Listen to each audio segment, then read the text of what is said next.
Manhattan, clear as could be, till the planes hit the buildings and changed history. They stood for an hour once the damage was done, but then suddenly crumbled. 10 seconds they were gone. There were cascading projections of steel into dust. Looked like explosions, but it was not discussed.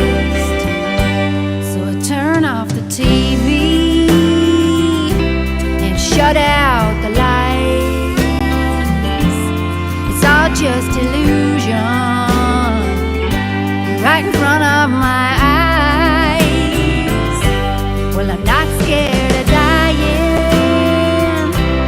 We're all bound for heaven, just sharing the truth about 9/11. Now building number 7 dropped the cleanest of all, yet the world still knows nothing of this amazing free fall. There was no real reason. It wasn't hit by a plane. They say it was a fire, yet you can't see the flames. You see cascading projections of steel into dust. Looks like demolition, but it's never discussed. So I turn off the TV and shut out the lights. It's all just illusion, right in front of my eyes. Well, I'm not scared of dying. We're all bound for heaven, just sharing the truth about 9/11. They say that the bigger the lie, the more people believe, and the deeper the fear, the more easily we are deceived. Turn off the TV and I shut out the lights. It's all just illusion, right in front of my eyes. Well, I'm not scared of dying. We're all bound for heaven, just sharing the truth about 9/11. Yes, I'm sharing the truth about 9/11.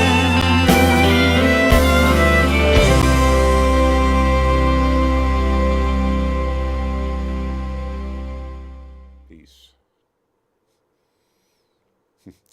Okay, yeah, I just love that song. I'm sure glad that she let me use that.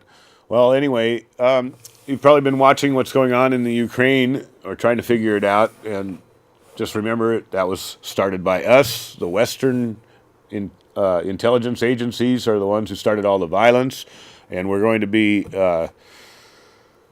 it's one more step in the drama, trying to encircle the oil-bearing countries, take a look at the map of, you can go to Google or wherever you choose, and search for map of U.S. military bases, and you'll see, just red dotted all around the Middle East. Remember Barry Maguire, The Eve of Destruction? If I could, get away with the copyright, or I don't think anybody's going to let me use it, but I'd sure love to make an updated video with The Eve of Destruction. I've got an interesting show today.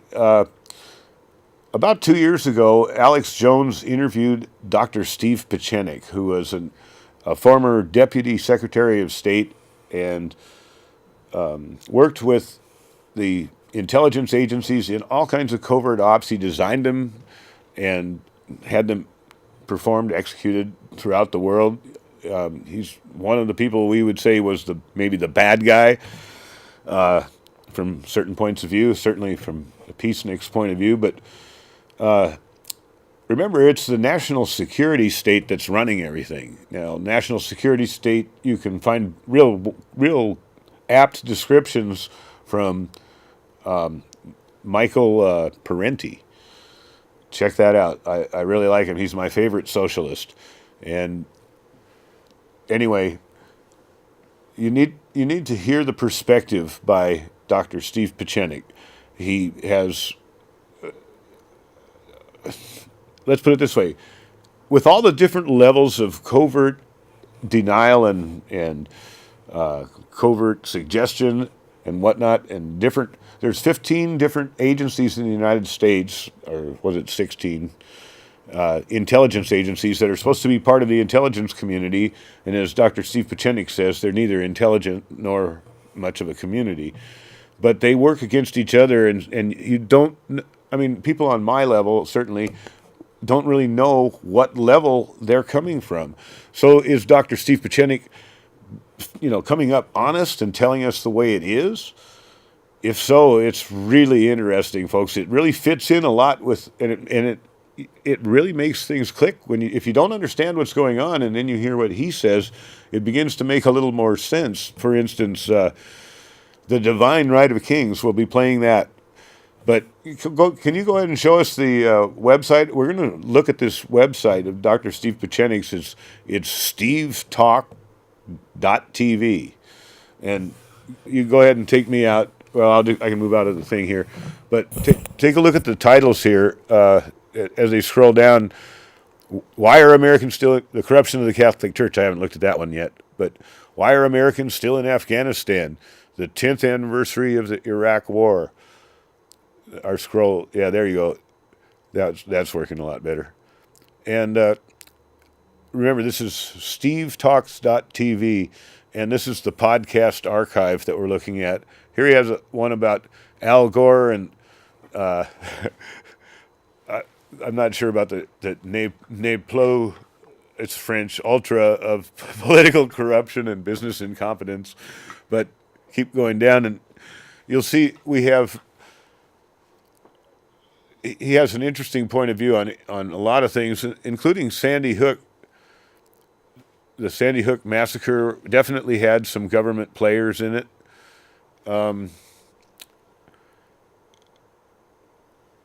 Let's see, we're coming up to... Oh, this is the story we're going to be talking about today. A luxurious haven for tyrants, despot leaders, and terrorists and dictators, thanks to Putin. And he seems to bail us out of a lot of our messes. And here's a story about the Sandy Hook murders. And finally, down the line, keep going. Our computer's kind of messing up. There we go. The next one, I think, is the Benghazi story. Yeah, the Benghazi attack, what really happened. And I urge everybody to actually go check it out. Look at some of these things. We're going to play the one about the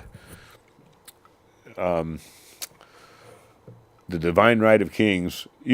Hollywood films secretly dictated by the CIA. So, I mean, and it's not just Hollywood, but, well, I guess our regular TV shows like CSI and NCIS. Let's see, what else? NCIS LA. All those things, if you watch them, they've all got the current story, the current government line that you're supposed to believe about why we're fighting somewhere, and they want you to believe that the danger is imminent to you. But take it from me, there is no danger. I mean, there are no terrorists. We make them up. We create the terrorism to justify our military-industrial complex. Make no mistake about that. And the national security state, above all, its main interest, above all other interests, is maintaining its own power. That's it. not protecting anybody or not doing anything else. That's just a side effect. But maintaining its own power, the national security state. Well, if you guys are ready in there to play that Divine Right of Kings, we're going to play it through, and in between the sections that we're going to play, I'm going to let his he blows his own horn for his own show, but he has an excellent video of people of all walks of life just looking into the camera and said, "I want to know the truth." Well, so do I. But you can judge for yourself. If anybody out there does research and can tell me if I should trust Steve Pieczenik or not, I'd really like to. Let's put it that way. His story rings true, and I'd like it to be accurate so I'm not just a dupe. All right, well, roll it if you can.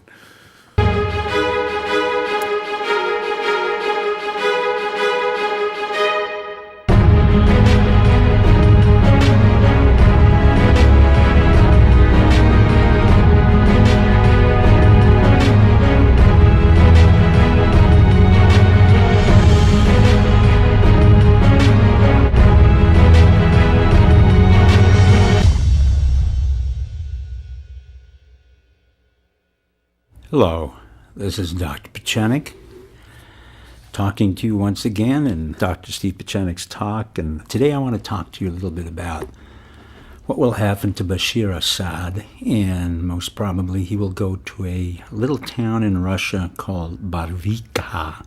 It's in Kyrgyzstan. The name of the town is spelled Barvikha, and I pronounce it Barvikha, Russia. But I want you to listen to something that I wrote. Barvikha, Russia, a luxurious haven for tyrants, deposed leaders, terrorists, dictators. Is it possible next home for Bashar Assad? Thanks again to the courtesy and the alacrity of the Russian leaders, especially who have always been able to clean up the mess of a holy triangle of dysfunctional performance, the American CIA, the American military, and our American president.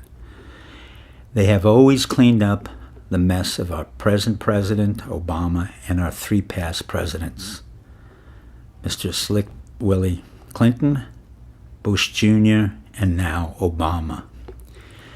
Very rarely is Vladimir Putin portrayed as a sagacious, cooperative world leader. But time and time again, Putin keeps coming to this functional U.S. CIA, military and POTUS, repeated miscreant actions overseas. He's come repeatedly to bail us out in ways that very few of us really know.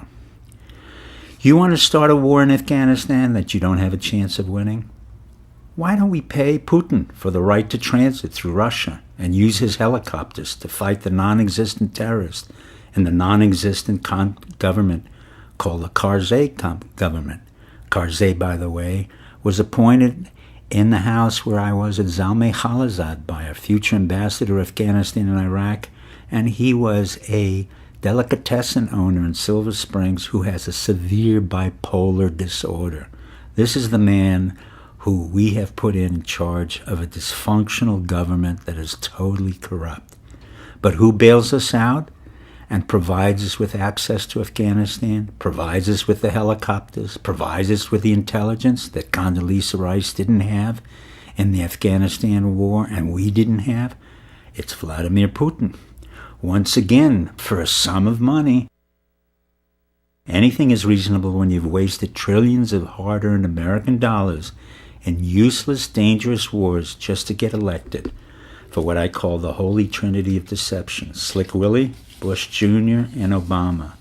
Whether it's a war in Iraq, a war in Libya, or a war in Afghanistan. Putin has the weapons. Putin has the helicopters. Putin has the personnel.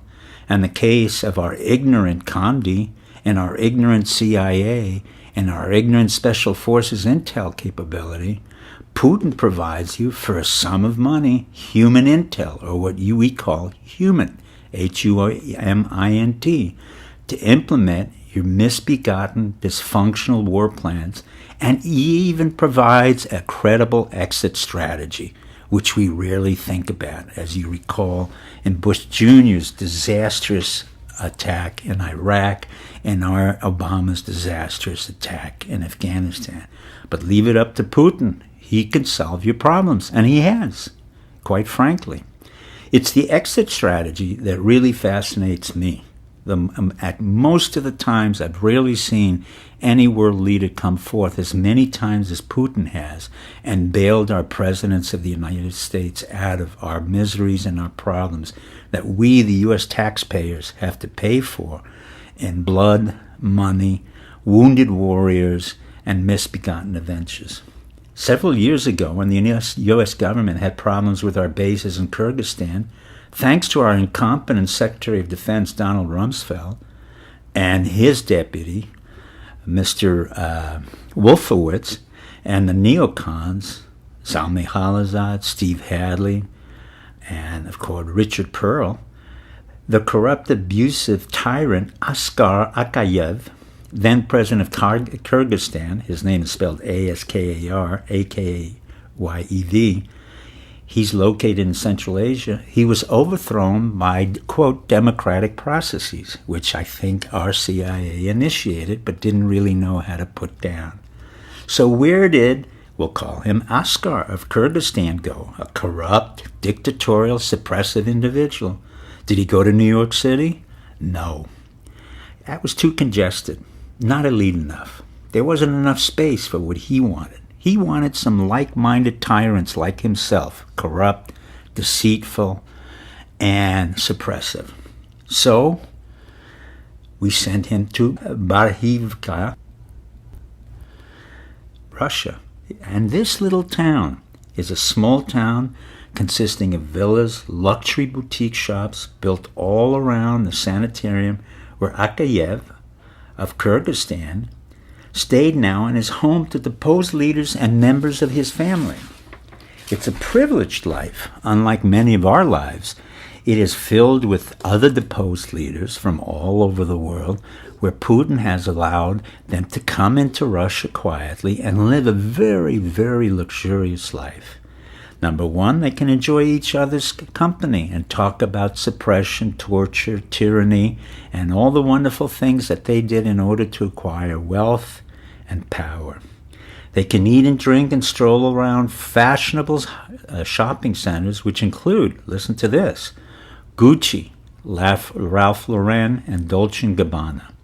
Now, these stores would be of particular interest to Dr. Assad's wife, because Bashir Assad will be going there, and Mrs. Assad is going to be a fashion plate and has been a fashion plate. And her name is Osama al-Assad, who's known to be a fashion maven and a shopaholic.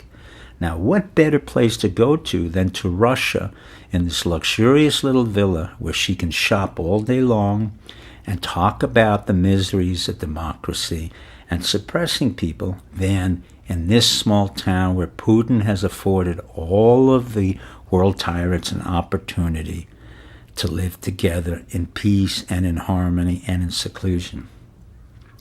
As for the last-minute preparations, you see, most tyrants can't prepare for a formal exit. Very often it's a last-minute preparation. Putin has been very clever, and he's been able to provide, along with his KGB, FSB in this case, and many other entrepreneurial Russians, 11th hour escape plans, and they're very good at this, and I'm quite serious. They provide a private jet, they provide limousines and bodyguards, all, of course, for a certain price. Why not? He is the ultimate capitalist and the most successful capitalist that I know about.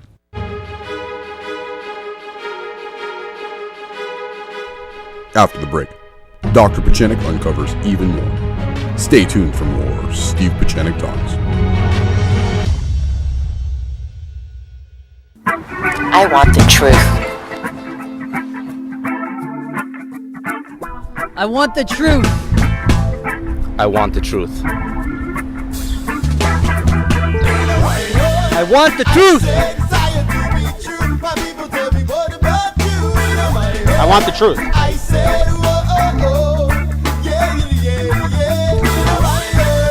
I want the truth.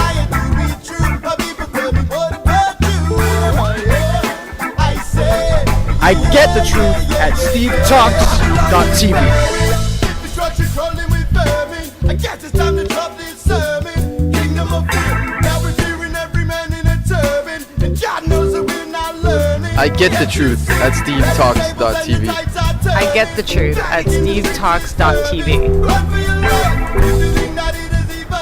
I get the truth at stevetalks.tv. The following segment contains graphic images. Viewer discretion is advised.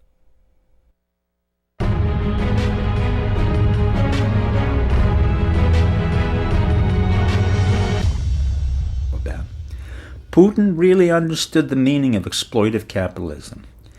How our American robber barons, including Gould, Whitney, Forbes, Delano, and many others, would have been exceedingly proud of Putin.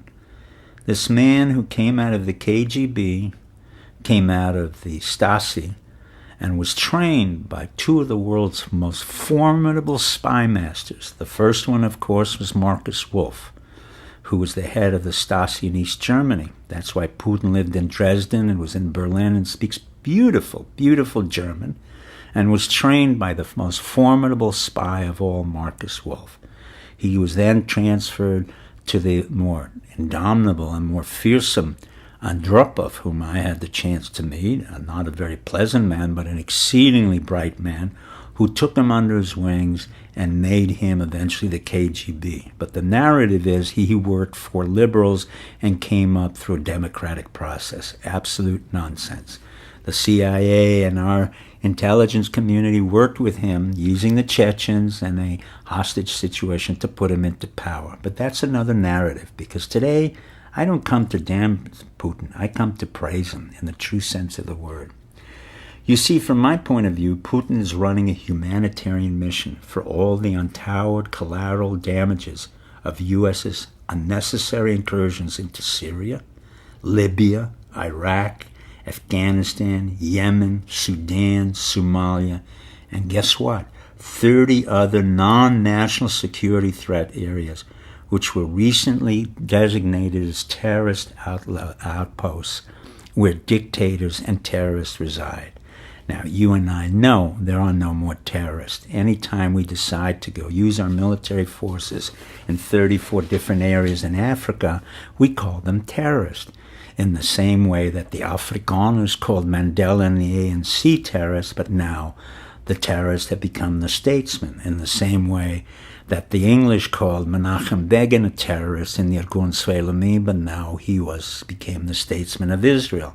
And in the same way, the English called the Egyptian leader Sadat a terrorist, but he became a leader. So the word terrorist is not a profile, it's not a particular indicator, it's just a rationalization for our use of troops overseas so that we can go and invade various countries for different resources and different power moves, none of which is relevant to our national security.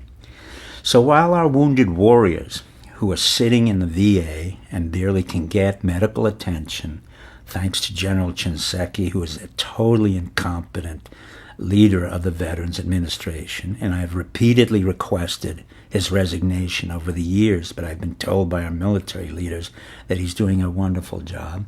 Nevertheless, General Shinseki, who was never a great general, but was wounded in combat, he has never been able to provide all those wounded soldiers with hemicorpectomies, lost organs, damaged brains, post-traumatic stress syndrome, organic brain damage, all of those wounded soldiers whom we've sent to Iraq and Afghanistan just because our American civilian presidents, the CIA, and our military generals wanted to try an incursion in various countries like Afghanistan and Iraq with no outcome, no purpose, other than to secure possibly some pipelines. They sit there in their beds, in their urine, in their feces, without medical care, without any mention from any civilian about taking care of the VA, and with an incompetent leader like General Shinseki, while the despots, now this is the interesting contrast, while the despots in Barvika, in this little town where all the despots live, they literally go around, and thanks to Putin, they go around and they buy a Bentley. and they buy a flying spur model Bentley. And in the first year of exile, you can live exceedingly well if you do the things that we say you shouldn't do, i.e. be suppressive, dictatorial, corrupt, and torturous. That is exactly how you become successful. And if you need an intercessor, you ask Vladimir Putin. But our dysfunctional military leaders who sent our men to war, in other words, our generals like Tommy Franks, S.C.A.D.s, and many others in the Air Force and in the Navy, Marshal Mullen, they all retire with huge benefits and plans, and they retire at Tampa, Hilton Head, San Diego. But they too are no fools. What do?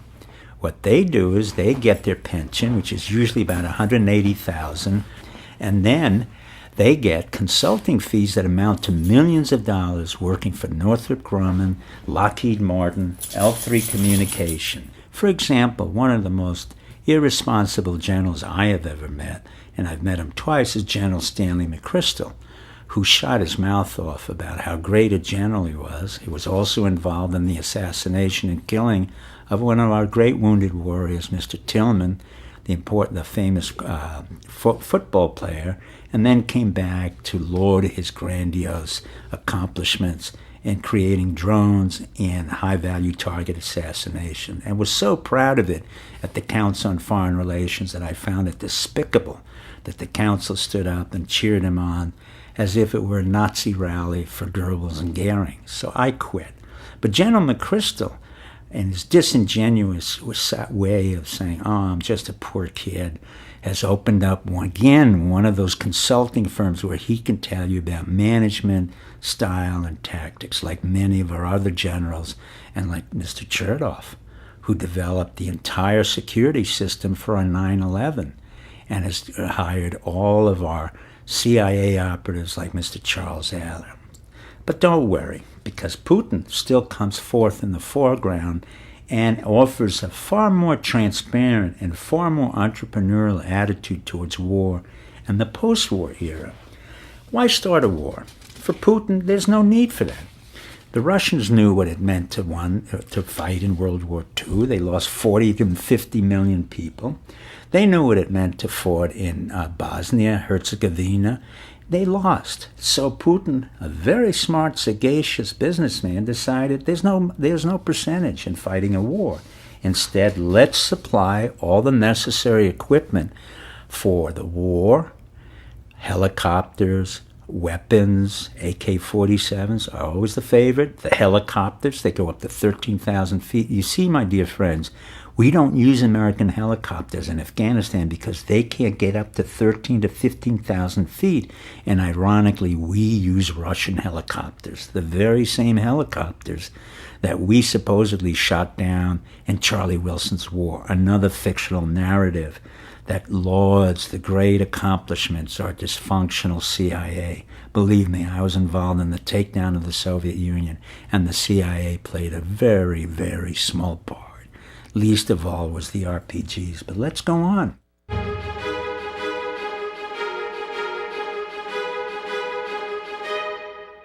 Stay tuned and get more of the truth on Steve Pieczenik Talks.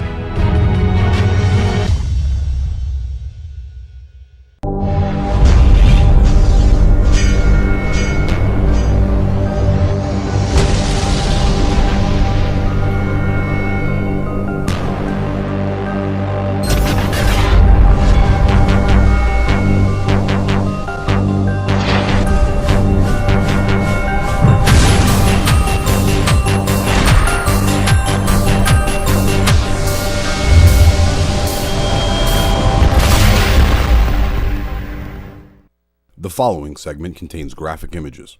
Viewer discretion is advised.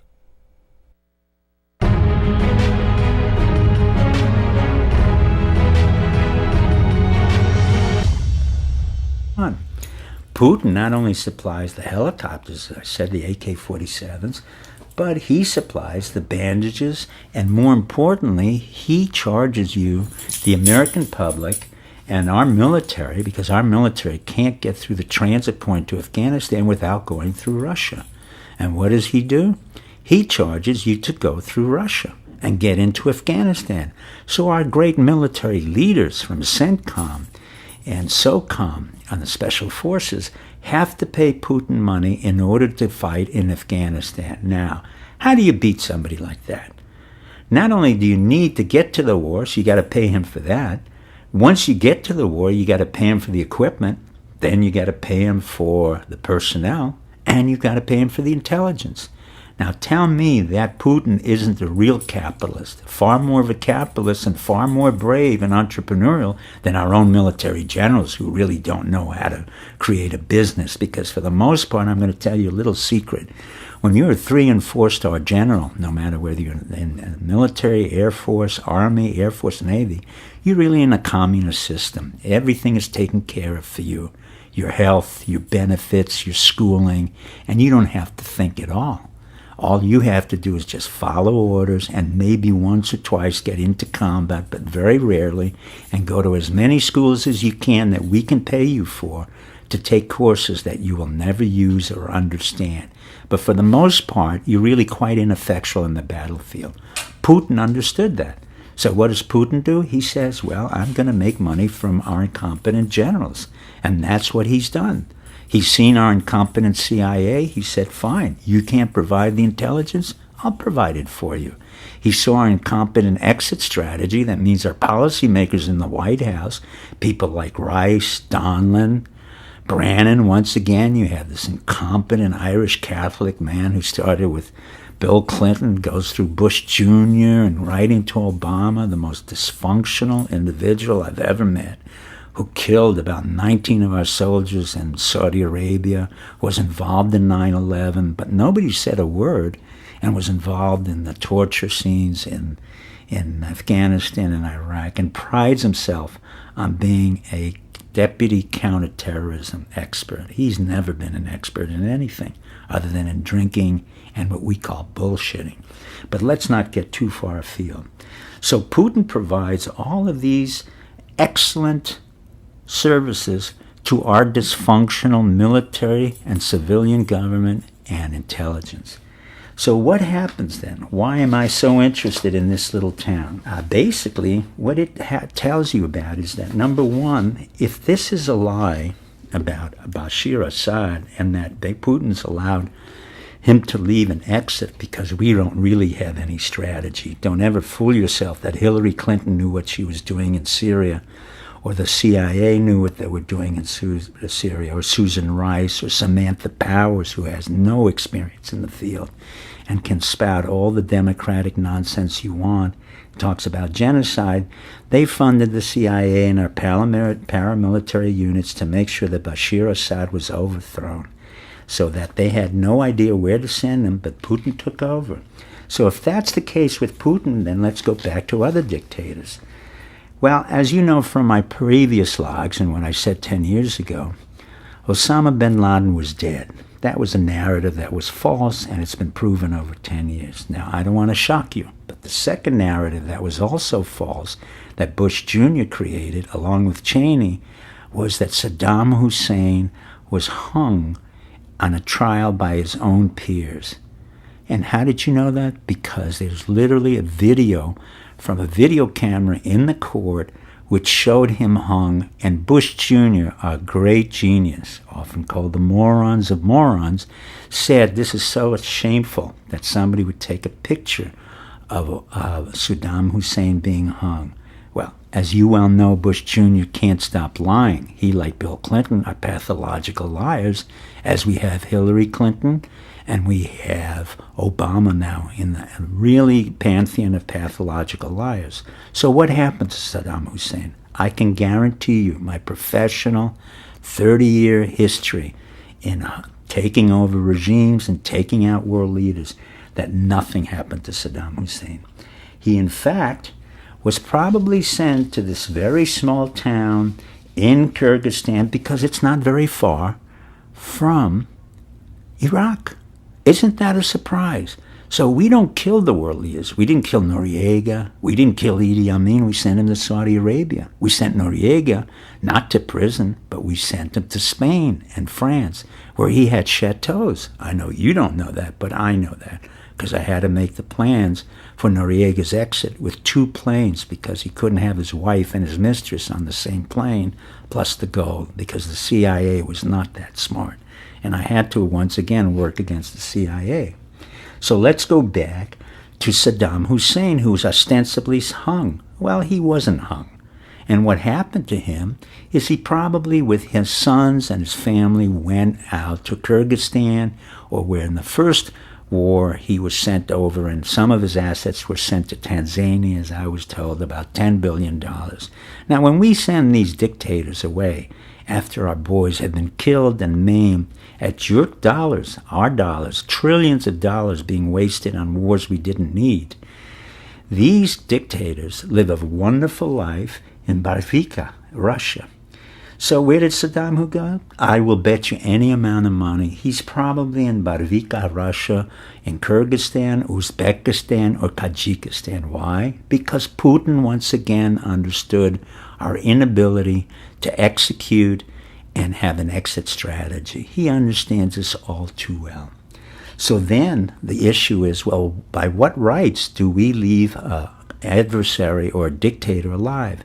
There is a rule that's implicit in Western culture and in the United States, which is called the divine right of kings, or the rule of kings, where we in fact do not kill our opposition, but in order to get them out, and in order to have a fancy, nice story or a narrative that's complete, like the Osama bin Laden fairy tale, we say we attacked him like the SEALs did not, and then we create a movie like Catherine Bigelow's boring film. Let me assure you, I did see it, and as a member of the Academy, it is one of the most boring films that I and many others have said also. Not only is it not true, but we would never have killed Osama bin Laden because he died of morphines. Again, Saddam Hussein did not die and was not hung. He went to Kyrgyzstan, Uzbekistan, and Tajikistan. Well, then you say to me, oh, come on. Then you're going to tell me Gaddafi wasn't killed. Lo and behold, I'm telling you again, and I said it the day that he was overthrown, he was not killed. The pictures that you saw were doctored pictures by, again, our military intelligence and our CIA, all of whom did a very sloppy job. The reason for that is Gaddafi, there was no reason to kill him or his children because he had been working for us for many, many years, and he had been a client of Goldman Sachs. As a matter of fact, Goldman Sachs made such a big blunder of $1.4 billion with Gaddafi that they offered him 4 to 5% of Goldman Sachs itself. So where did Gaddafi go? I can assure you he did not go to Barvika, Russia, for the simple reason it's too cold, it's not his culture. But where Gaddafi did go, and I'll put my entire reputation on it, and the military knows that I'm correct, as well as the CIA, he went among the Tuaregs, Tuareg, in sub-Sahara, Libya, and Chad. Why? Because he didn't have to go anywhere but into the deserts of Libya and further south in the sub-Saharan region, where we don't have to worry about anybody finding or seeing Gaddafi and his sons and his family. Why? Because the Tuaregs have been a very loyal tribe, and Gaddafi has been very loyal to the Tuaregs. And contrary to the narrative that was created by CNN, British intelligence, CIA, they did not kill him. The rule of kings works on and on and on. You can check it out. Again, what I say has to be checked. Just because Dr. Steve says it doesn't mean it's always correct. I do want you to understand it.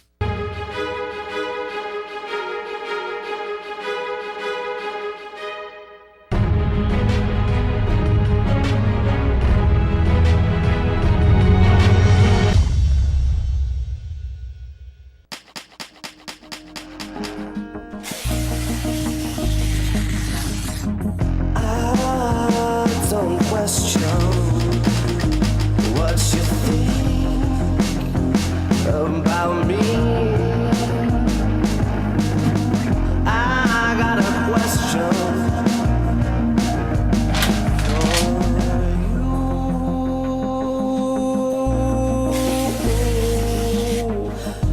Why do you lie? Why do you lie? Why do you lie?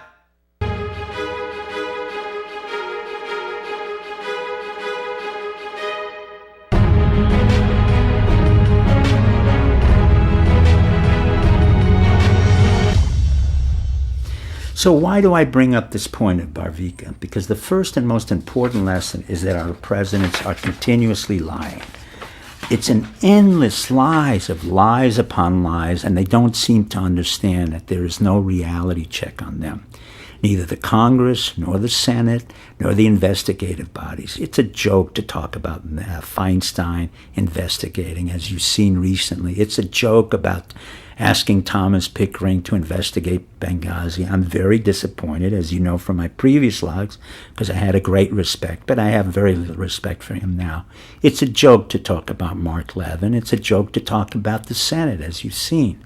And it's certainly a joke to talk about Obama having any sense of propriety, truth, or transparency. Remember, he comes from the Chicago mob, from the daily machinery.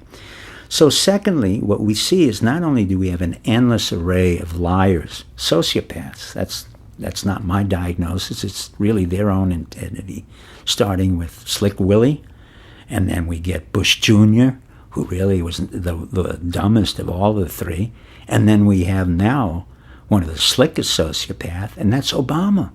He first tells us about Osama bin Laden and how he killed him. That was a lie. Now he tells us about Gaddafi being killed. That was a lie.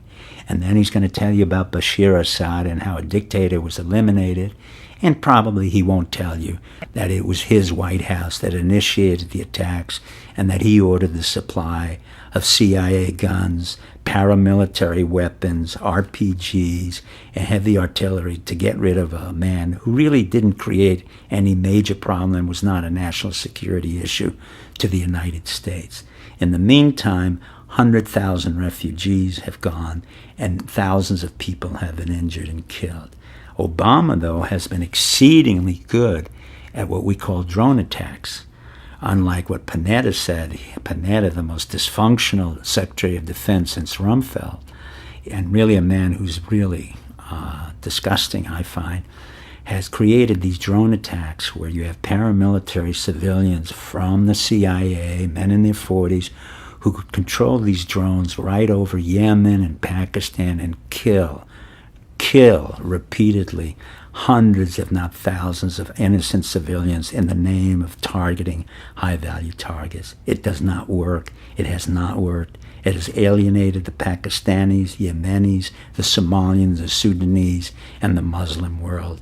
We have done more to damage our relationship with the entire world thanks to Obama, thanks to Bush Jr., and thanks to Bill Clinton.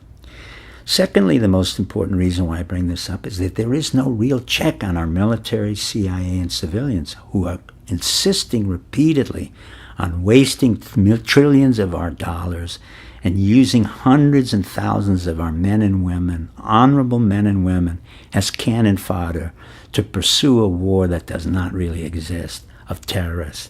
There are no terrorists. The 9/11 event was not a terrorist event. It was an inside job, as you all know by now. You thank Bush Jr., Cheney, Rumsfeld. If you want to pursue the perpetrators, then you take out the various people who initiated those terrorist attacks. The president, the White House, and many others. I don't espouse it because I have to be careful. But clearly those of you in America understand very clearly that it was not Osama bin Laden. It was not the Saudis. It was not the Yemenis or Somalis or Saddam Hussein. Then what do we have here? We have a whole series of problems that we can't control anymore, and that our country is in a vortex of spinning out of control, where the Republic and the military and the industrial complex has held hostage our congressman, legislator, judicial system. So we, in fact, don't have one. The president is born of, as I said before, a child man of the CIA. His mother was CIA, his grandmother was CIA, his grandfather on his maternal side. So what do we have? We have a constant series of wars and incursions that have no relationship to our national security, have no relationship to our spending and wasting human lives, both American lives and countless of thousands and hundreds of thousands of innocent civilian lives overseas. So I want to end by thanking Vladimir Putin, the Prime Minister, former Prime Minister and President of Soviet Union or Russia. Russia is a very big country. I have great respect for the Russians, although I fought the Soviet Union. And I want to say to Putin that he, above all, understands how much trouble we really are in. And he has taken an entrepreneurial initiative to fund our wars, to provide our guns, to provide our artillery, to provide our intelligence, to provide our access, and to provide the bandages to heal us.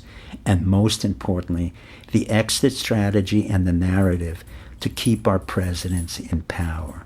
And what has he done by keeping our presidents in power? He has basically forced them to be indebted to him because he knows, like every FSB agent or KGB agent, how to keep his mouth silent.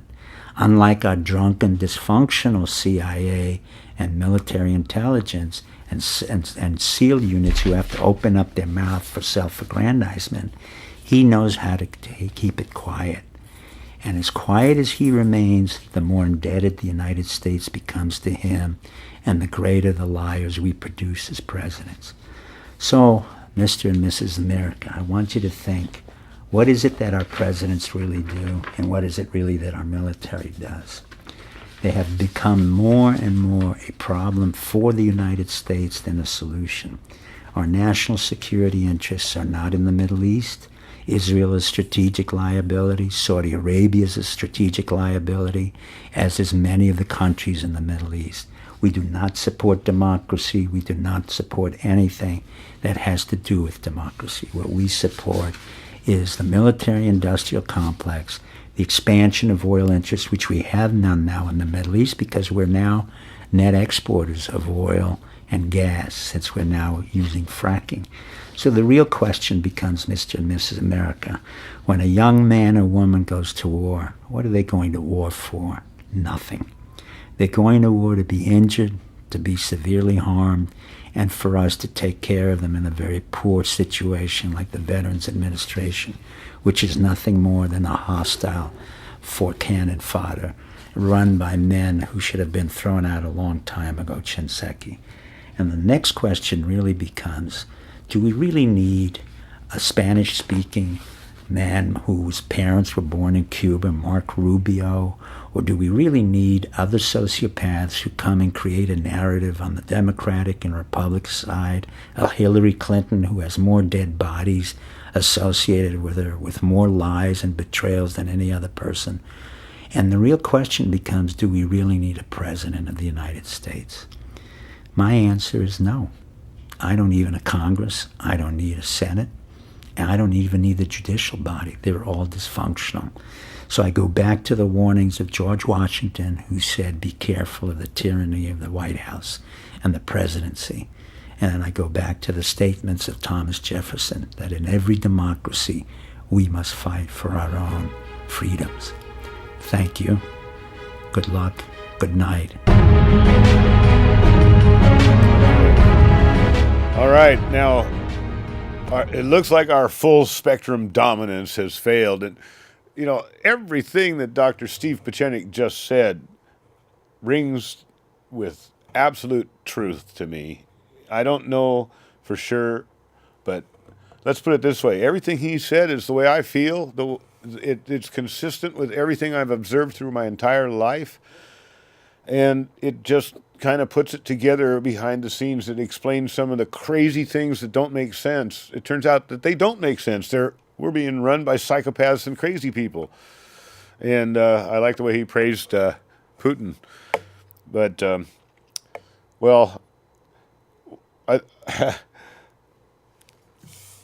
what's the difference? What do politicians and panhandlers have in common? I got this from David Little, a comedian here on Cable Access. And I said, what, panhandling? I was close, but they both campaigned for change.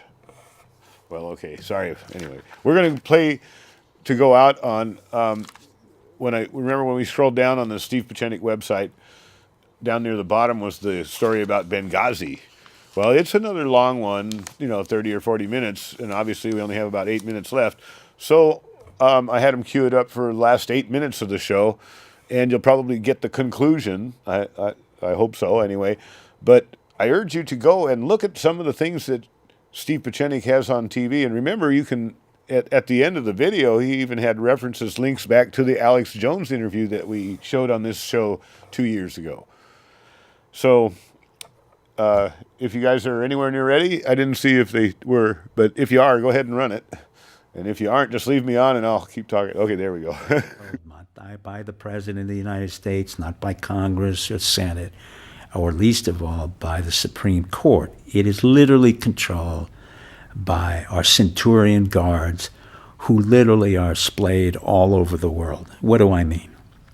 If you are going to take a naval officer or a rear admiral who decides to enact or be proactive, unlike our Foreign Service, then you will have to think, you, the President of the United States, or Mr. Donlin, or Mr. Biden, or any civilian or subsequent president, will have to remember that our CENTCOM, the commander in charge of Iraq, of Afghanistan, someone who had been like General Petraeus or other generals who were involved, really control a far greater force than any president of the United States.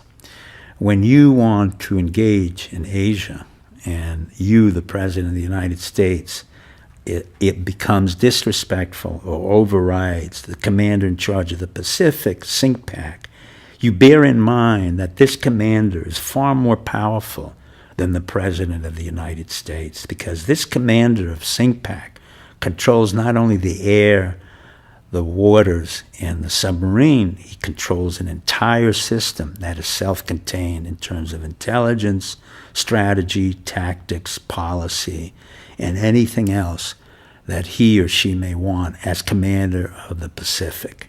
It is a formidable position, and we have these commanders in SOCOM, SOUTHCOM, and everywhere else. For the most part, our commanders in SOCOM have been very compliant.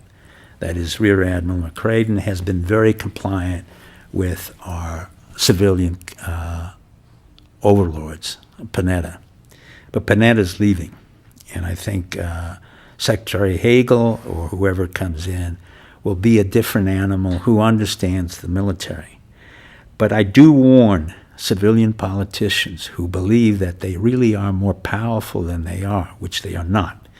They will have to remember that we have Centurion guards that literally are protecting this republic, and that the president is only a minor figure in a much greater picture that involves the military-industrial complex, Centurion guards, and congressmen and legislators that are held hostage to a military-industrial complex where every single congressional district is within the purview of the military or the intelligence community. This is not a warning. This is simply a statement of fact from somebody who respects the military, who respects the intelligence service. And then the other part that I speak about in the Benghazi affair is that the CIA had been seriously affected by the downgrading or the elimination or the denigration of the DCI. You do not, you being the President of the United States or any other civilian who thinks that he or she can play with a director of the CIA, the likes of General Petraeus, or in my case, it would have been William Casey or George Bush Sr., they would make a very big mistake to think that in some way they could compromise the integrity or the capability of the CIA or military intelligence by immediately forcing them to stand down or compromising their position.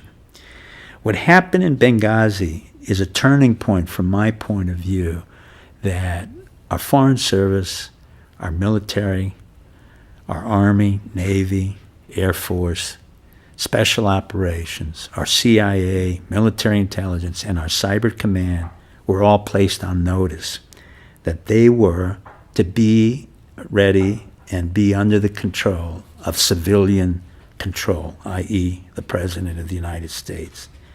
Under the Constitution, that may look appropriate, that may look correct, that may be legal, but in the real world, I will quote Stalin, who once asked, "The Pope is criticizing my actions, but ask the Pope how many divisions does he have in contrast to my 50 million soldiers?" And the answer is that the President of the United States, in and of himself, has no military divisions, has no intelligence units, has no foreign service capacity.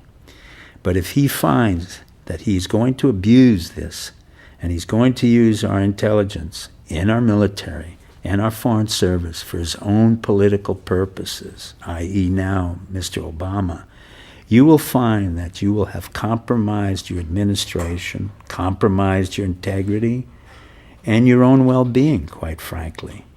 And no amount of protection will protect you from the subsequent reaction of a distraught, disaffected, and angry profession such as our military, our intelligence community, and hopefully our foreign service. So I leave you all with a cautionary warning that we live in a republic, and that republic is serviced by primarily the military and the intelligence community, and secondarily by foreign service officers. The military is indispensable, but the civilian rulers are quite dispensable. And I preach no revolution, I preach no overthrow, but I do preach a certain amount of caution to our president and to our civilians in the White House, that if they overreach too far, that if they continue to lie, betray, and deceive our civilians for the purpose of maintaining power in the White House and in Washington, D.C., they are treading on very, very dangerous grounds. So I bid you all a farewell, good night, good luck, and when I talk, it's up to you to decide which parts of my talk you would like to really understand and explore further, and I invite you to visit my blog at stevepachenick.com. Thank you very much. All right, now, I just wanted to quickly, we have about a minute left, and I wanted to say quickly, since he didn't really get into the actual mechanics of what was going on in Benghazi, that was an effort for the Obama administration to transfer arms, including sophisticated missiles and, all kinds of things, to Al-Qaeda. Al-Qaeda was supposed to be able to attack this so-called embassy and overrun it after it had been stripped down of security, and overrun it and quickly take the weapons, and that would be the deniability that we had. It was an invasion and they took our weapons.